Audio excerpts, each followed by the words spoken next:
Bonjour et bienvenue sur la chaîne, c'est un plaisir de vous retrouver. Alors, tu parles français, mais dès que tu arrives en entrevue au Canada, tu bloques, ok?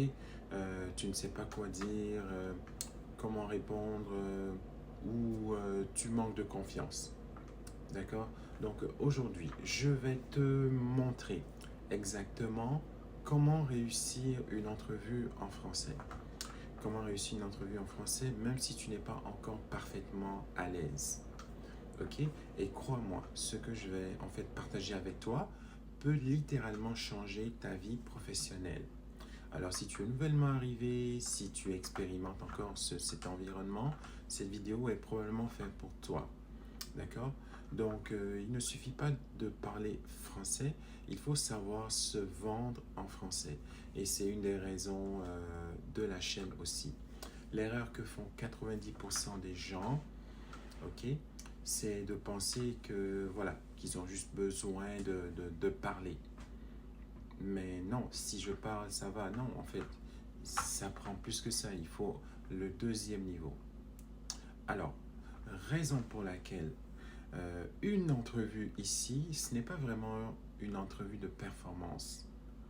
C'est un test En fait, ce n'est pas un test de langue, c'est un test de valeur. Ce qu'on veut savoir, c'est est-ce que tu comprends le poste? Est-ce que tu peux résoudre des problèmes? Est-ce que tu t'intègres dans l'équipe? Ok? Et deuxièmement, comment tu as préparé ton CV? Parce que ça, c'est aussi une chose très importante. Ton entrevue commence même avant que tu arrives.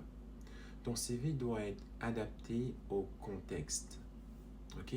Donc, pas de photos, pas trop esthétique, pas d'informations personnelles inutiles, des expériences claires et des résultats. Donc, c'est ça qui est important. Que ce soit en ligne ou en présentiel, il faut que tu te vendes. Ok, exemple, j'ai assisté à tel projet, j'ai levé tel montant, augmenté les ventes de tel pourcentage. Donc, tu dois répondre à la question pourquoi on devrait t'embaucher toi et pas un autre.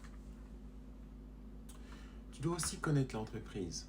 Très important de connaître l'entreprise.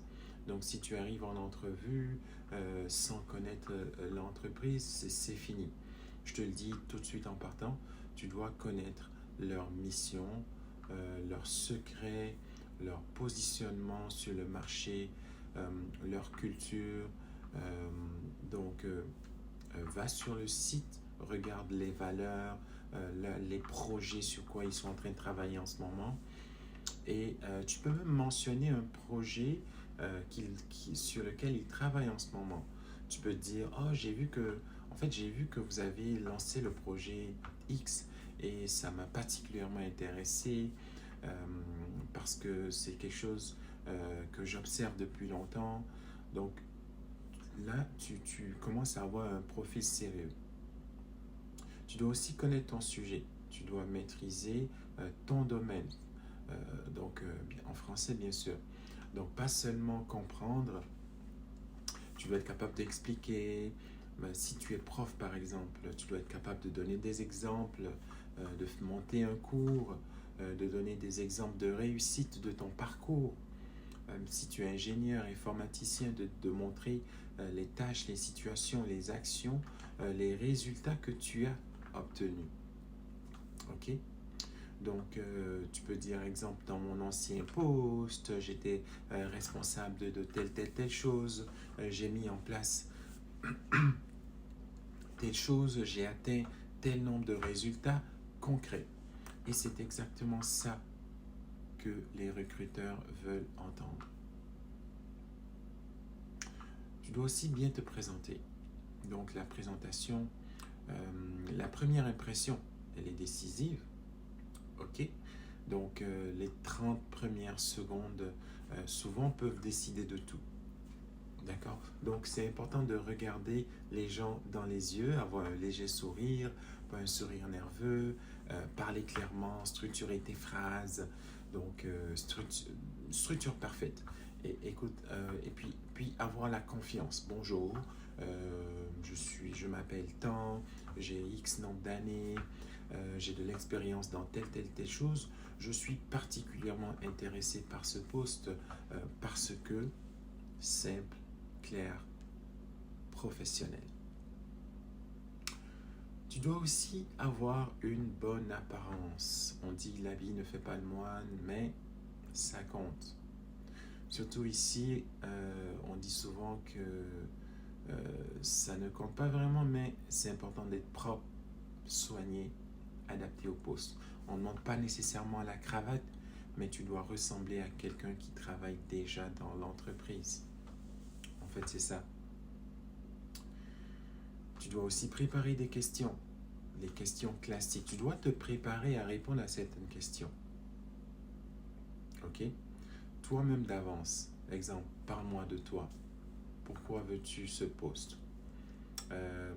Quels sont tes points forts? Quelles sont tes faiblesses? Tes faiblesses. Pourquoi toi et pas un autre? Toi-même, tu dois être capable de répondre à ces questions-là pour ne pas bloquer. Et rester clair, ne pas rester vague quand tu réponds. Tu dois pouvoir donner des exemples concrets, donc toujours avec de l'assurance, avec de l'attitude, une attitude positive, une énergie positive. Et c'est ça qui va vraiment faire la différence. Ce n'est pas nécessairement ton français. Si tu ne parles pas un très bon français, ça va être ton énergie, ta confiance, ta motivation, ta clarté.